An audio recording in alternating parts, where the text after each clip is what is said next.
जानकारी मिल रही है कि ऐतिहासिक कानून में बदलाव किया जा रहा है प्रधानमंत्री मोदी के द्वारा।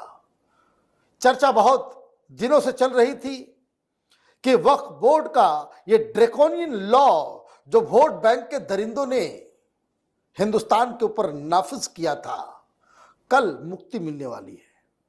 हमारे हाथ में वक्फ बोर्ड में जो 44 बदलाव किए जा रहे हैं, जो नया बिल है वो पास में है। इसकी शुरुआत हुई जब सुप्रीम कोर्ट में हिंदुस्तान के पीआईएल मैन अश्विनी उपाध्याय ने वक्फ बोर्ड के कानून को ही चैलेंज कर दिया था और कई सारी प्रक्रियाओं से गुजरने के बाद सरकार से जवाब तलब किया गया तो सरकार ने कहा कि थोड़ा आराम करिए, हम पूरे के पूरे कानून में ही बदलाव कर देंगे। ये 40 पेज के पन्नों में वो 44 बदलाव है, उसका क्या असर होगा और जो पुराना कानून था उससे क्या असर हुआ है और क्या क्या कसर बाकी रह गया है इस कानून में, ये तमाम डिस्कशन हम लोग करने वाले हैं। क्योंकि हमारे साथ इस बदलाव के जनक अश्विनी उपाध्याय जी हैं। आपका बहुत बहुत स्वागत है। पहले तो आपको बधाई कि आप जो दिन रात मेहनत करते हैं इस देश के कानूनों में सुधार के लिए, इसका रिजल्ट इस बिल के फॉर्म में आ गया है। इनफैक्ट ये बिल आपका ही है, आपके लिए ही ये बदलाव हो रहा है। तो दर्शकों को ये बताइए कि ये जो 44 बदलाव है उसमें मुख्य बदलाव क्या क्या है। बहुत बहुत धन्यवाद मनीष जी। आजाद भारत के इतिहास का सबसे बड़ा बदलाव होने जा रहा है। मैं सबसे बड़ा बदलाव क्यों कह रहा हूं कि सामान्यतया कानून में 2-3 धाराएं बदली जाती हैं, 4 धारा बदली जाती है, 5 धारा बदली जाती है। आज तक हमने कभी सुना नहीं किसी कानून में 10 धारा बदल दी गई है। ज्यादा से ज्यादा अमेंडमेंट बिल्स जो आते हैं 2 पेज 3 पेज, ज्यादा से ज्यादा 4 पेज, खत्म। ये 40 पन्ने का है, ये देखिए, और 44 धाराएं बदली गई हैं। बताइए 44 धाराएं। ये कानून कितना घटिया था वो इसी से आप समझ सकते हैं कि सरकार को 44 सेक्शंस को बदलना पड़ रहा है, 44 धाराओं को बदलना पड़ रहा है। जिसलिए मैं कहता था इतनी देर से ना, घटिया कानून, तो लोग कहते थे तो कानून को घटिया क्यों बोल रहे हैं। अरे घटिया इसलिए था क्योंकि सरकार को 44 बदलाव करना पड़ रहा है। और ये भी ध्यान रखें आप कि ऐसा कोई भी बदलाव नहीं होगा जिसको ये मौलाना गैंग सुप्रीम कोर्ट में चैलेंज नहीं करेगा। एम आई राइट? मैं उनका स्वागत करता हूं, मैं पहले चैलेंज करके बैठा हुआ राइट। वो वहीं आए तो अच्छा है। देखिए, इसमें एक बड़ा काम किया कि बोहरा और आगा खानी मुस्लिम जो होते हैं, जिसको सुन्नी मुस्लिम मानते नहीं, उनको मुस्लिम, न बोहरा को भी नहीं मानते हैं, न तो आगा खानी को मानते हैं। इनफैक्ट पाकिस्तान में तो बोहरा और आगा खानियों को बकायदा उनकी हत्या भी होती है। अहमदिया को भी नहीं मानते। उनको भी अब मान्यता मिल गई है। वक्फ को अनिवार्य रूप से घोषित करना पड़ेगा। अगर कोई कह रहे हैं कि ये प्रॉपर्टी वक्फ की है तो ये बताना पड़ेगा किसने दिया, कब दिया, किसका मालिकाना हक था, किसके सामने दिया, गवाह कौन था, वो स्टैम्प कहाँ है, सब कुछ करना पड़ेगा आगे से। वाह, अब मुंहजबानी वाला काम नहीं चलेगा कि फलाने वाला गांव उंगली रख दिया वो हमारा हो कि गया। ये जंगल वक्फ का है, ये पहाड़ी वक्फ की है, वो तमिलनाडु का गांव वक्फ का है, वो 1500 साल पुराना मंदिर भी वक्फ का है, रेलवे की जमीन भी वक्फ की है, हाईवे की जमीन भी वक्फ की है। और एक बार तो मैं सुन रहा था वो ओवैसी को, छोटे ओवैसी को, अकबरुद्दीन को, वो कह रहे थे कि इंदिरा गांधी एयरपोर्ट हैदराबाद भी वो भी जो है वक्फ प्रॉपर्टी पे है। एक कह रहा था वो मुंबई की एंटीलिया बिल्डिंग जो मुकेश अंबानी, वो तो केजरीवाल भी कह रहा था। केजरीवाल ये कह रहा था कि अंबानी का जो बिल्डिंग है वो जो है वक्फ की प्रॉपर्टी है और हमारी सरकार आ गई तो वहां बुलडोजर चलवा देंगे। तो इसलिए कह रहा हूं कि अब वो नहीं चलेगा, वो दुकान बंद हो गई है। महिलाओं को इसमें बहुत बहुत फायदा होने वाला है। पहले क्या हो रहा था, पुरुष किसी से पूछने की जरूरत नहीं है, अपनी जो जमीन चाहे वो महिला वक्फ कर दे, वो वक्फ घोषित कर दे। वक्फ का मतलब डोनेट करना, वक्फ का मतलब दान करना। जैसे हम लोग कहते हैं दान, क्रिश्चियन कहते हैं डोनेशन, और उसी को यहाँ कहा जाता है वक्फ। अंतर यही है, वो कोई नई चीज नहीं है। अब बिना महिला से पूछे हुए, बिना पत्नी से पूछे हुए आप वक्फ नहीं कर सकते।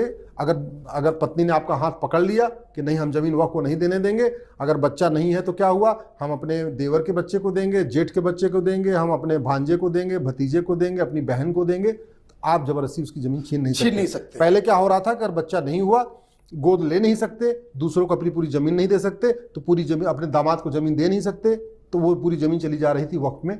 अब उस पर रोक लग जाएगी। एक बड़ा फायदा ये हुआ कि सर्वे जो प्रॉपर्टी वक्फ की है कि नहीं है, इसको सर्वे करने वाला काम सर्वे कमीशन नहीं करेगा। बहुत इंपॉर्टेंट है। क्या होता है, वक्फ बोर्ड का जो कॉम्बिनेशन है वो 7 लोगों का है।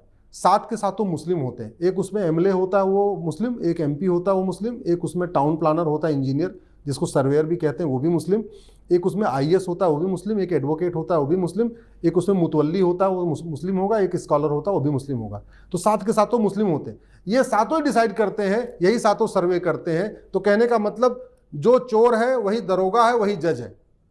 अब इसमें क्या किया है, जो नया वाला कानून आया है इसमें, कि सर्वे करने वाला काम डीएम करवाएंगे। डीएम खुद करें, एसडीएम से करवाएं, एडीएम से करवाएं, तहसीलदार से कराएं, लेखपाल कानूनगो से कराएं, जिससे कराएं। लेकिन वक्फ प्रॉपर्टी है कि नहीं है, इसको डिक्लेयर करने से कोई फायदा नहीं होगा। पहली बात तो रजिस्टर्ड आपको उसमें डिक्लेयर करना पड़ेगा, गवाहों के बयान होंगे। दूसरा, इसका सर्वे करने का काम भी डीएम का होगा। पहले वाले कानून में डीएम बेचारा खुद ही वक्फ बोर्ड के अंडर में था।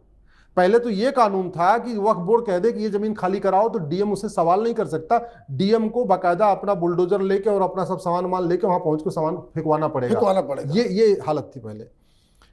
एक फायदा ये हुआ कि जो सेंट्रल वक्फ काउंसिल है उसमें 3 लोकसभा के सांसद 2 लोकसभा के सांसद, 1 राज्यसभा का सांसद, 3 और सांसद जोड़ दिए गए हैं। तो मतलब जो सिंगल बॉडी जो कुछ कर रही थी उसमें मल्टीपल हो गए, 3 लोग और हो जाएंगे।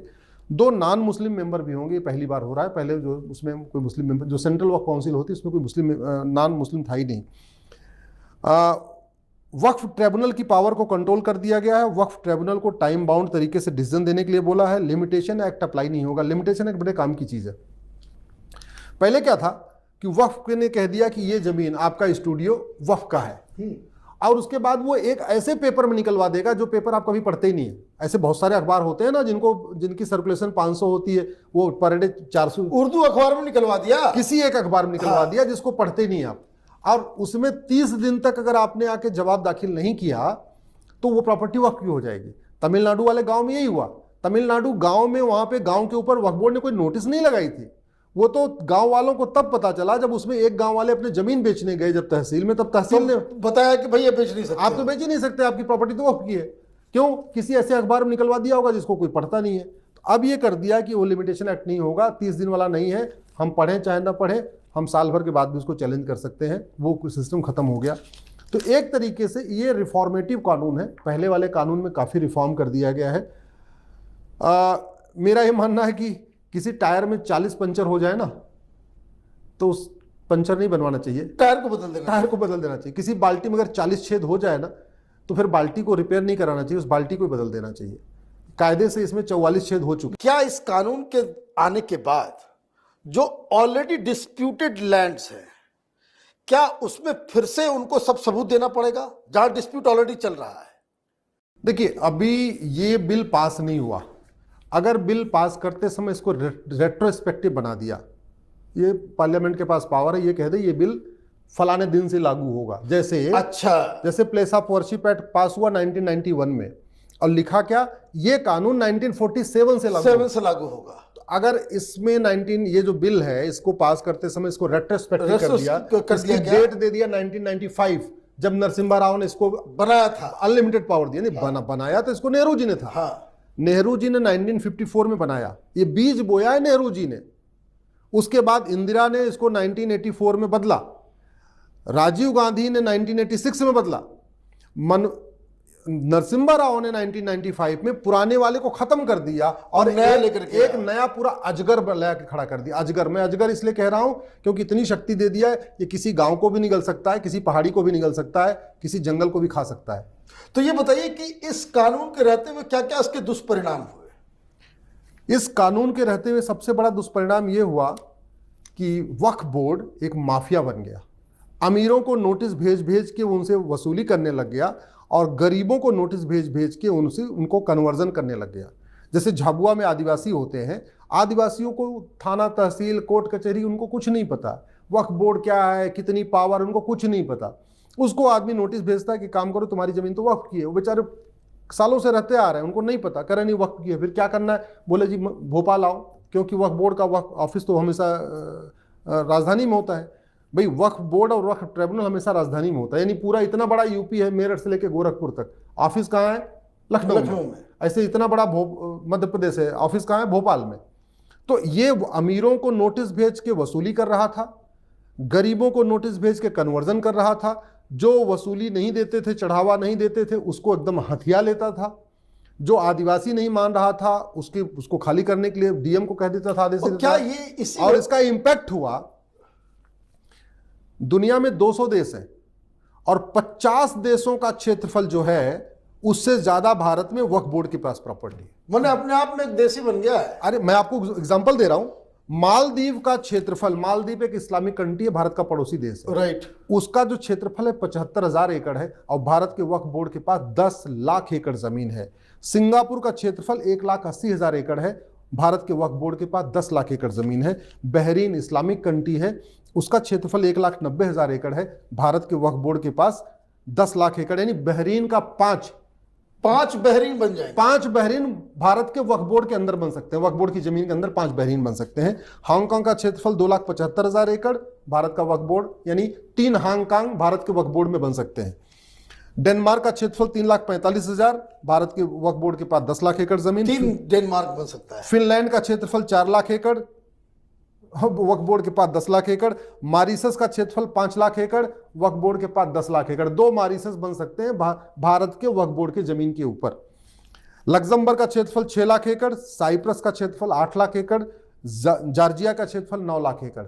दुनिया के 50 ऐसे देश हैं जिनका क्षेत्रफल वक्फ बोर्ड की हमारे पास जो जमीन है उससे कम है। और ये जमीनें कैसे हथियाई गई हैं, उसका वही कारण है, अनलिमिटेड पावर दे रखा था कांग्रेस ने, नरसिम्हा राव ने। जाते जाते 2013 में तो मनमोहन सिंह ने इसको ऐसी शक्ति दे दिया। इसलिए इस कानून की वजह से तो ऐसा नहीं कि कहीं कुछ होता है वहां पे एक मजार लगा देते, बोलते वक्फ की जमीन है। मैं इसलिए तो कह रहा हूं कि ये उत्तराखंड के जंगलों में क्या हुआ है, हिमाचल प्रदेश की पहाड़ियों पे क्या हो रहा है, आपके छत्तीसगढ़ के ट्राइबल एरिया में यही हो रहा है, आपके झारखंड के ट्राइबल एरिया में, आपके उड़ीसा के वहां पे कर दिया और कह दिया भाई वक्फ की जमीन है। मैं इसलिए कह रहा हूं कि ये पहली बात तो भारत के संविधान, ये मेरे सामने भारत का संविधान है, जो ये वक्फ जीवी हैं मैं उनको चुनौती देता हूं मनीष जी, मुझे भारत के संविधान में एक बार वो वक्फ शब्द दिखा दें, WAQF दिखा दें। संविधान निर्माताओं ने कहा था भारत में रिलीजन के आधार पे, मजहब के आधार पे न कोई मंत्रालय होगा, न कोई कानून होगा, न कोई मिनिस्ट्री होगी, न कोई योजना होगी, कुछ भी नहीं होगा, न कोई ट्रिब्यूनल होगा। भारत में 20 से ज्यादा ट्रिब्यूनल चलते हैं, NGT है, टैक्स इनकम टैक्स का ट्रिब्यूनल है, GST का ट्रिब्यूनल है, ऐसे अलग अलग ट्रिब्यूनल चलते हैं। एक भी ट्रिब्यूनल मजहब के आधार पे नहीं है, केवल वक्फ ट्रिब्यूनल ही मजहब के आधार पर। अब मुझे बताइए, आपने एक बड़ा अच्छा जुमला दिया कि जिस टायर में 40 छेद हो जाए उस टायर को ही बदल देना चाहिए। बिल्कुल, मैं इसलिए कह रहा हूं, पहली बात भारत संविधान से चलता है और संविधान मजहब के आधार पे कानून बनाना, मजहब के आधार पे बोर्ड बनाना, मजहब के आधार पर ट्रिब्यूनल बनाने का विरोध करता है। दूसरा, ये वक्फ एक्ट, वक्फ बोर्ड अन इस्लामिक काम कर रहा है, अन कुरानिक काम कर रहा है। मैं पूरी जिम्मेदारी के साथ कहता हूं, अन कुरानिक अन इस्लामिक। कैसे? कुरान में कहीं पे मजार का जिक्र नहीं है, कुरान में कहीं दरगाह का जिक्र नहीं है, कुरान में कहीं पक्के कब्रिस्तान का जिक्र नहीं है। और इसीलिए खाड़ी देशों में, Arab, Dubai, Kuwait, Bahrain, Muscat, Qatar, जितने भी खाड़ी देश हैं, इस्लामिक कंट्री है, वहां पे आपको एक भी मजार नहीं मिलेगी, एक भी दरगाह नहीं मिलेगी। देश में इस्लाम के संस्थापक मोहम्मद साहब का तो मजार कहीं नहीं है, वहां एक भी नहीं है।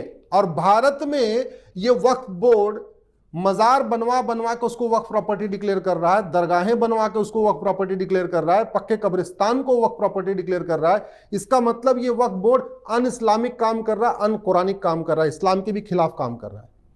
तो जब भारत का संविधान रिलीजन के आधार पर कानून की इजाजत देता नहीं, रिलीजन के आधार पर किसी ट्रिब्यूनल की इजाजत नहीं देता, और वैसे भी आप देखिए ना, हमारे पास एक चैरिटी एक्ट है, हिंदू, जैन, बौद्ध, सिख, पारसी, ईसाई, यहूदी, बहाई, सब लोग को अगर कुछ दान करना है, डोनेट करना है, सीधे चैरिटी एक्ट में अपना रजिस्ट्रेशन करा लेते हैं। भारत के पास ऑलरेडी एक इंडाउमेंट एक्ट है, सबके लिए वो लागू होता है।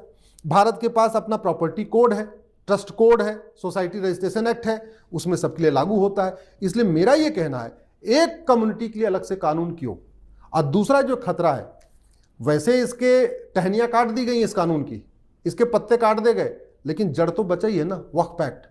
तो मेरा ये कहना है कि जड़ बचा हुआ है, कल को कोई और सरकार आए, दोबारा अभी जो संशोधन हो रहा है, संशोधन को पलट के और नरसिम्हा राव 1995 वाले फिर से उसको लागू। इसका मतलब है सुप्रीम कोर्ट को अभी वर्डिक्ट आना बाकी है, इसके एकदम बाकी है। और अभी तो मैं अंतिम, अब फाइनल सुप्रीम, अभी पार्लियामेंट से आ जाए कानून, हमारी पिटीशन अभी चल रही है, हमारी पिटीशन रुकी नहीं है।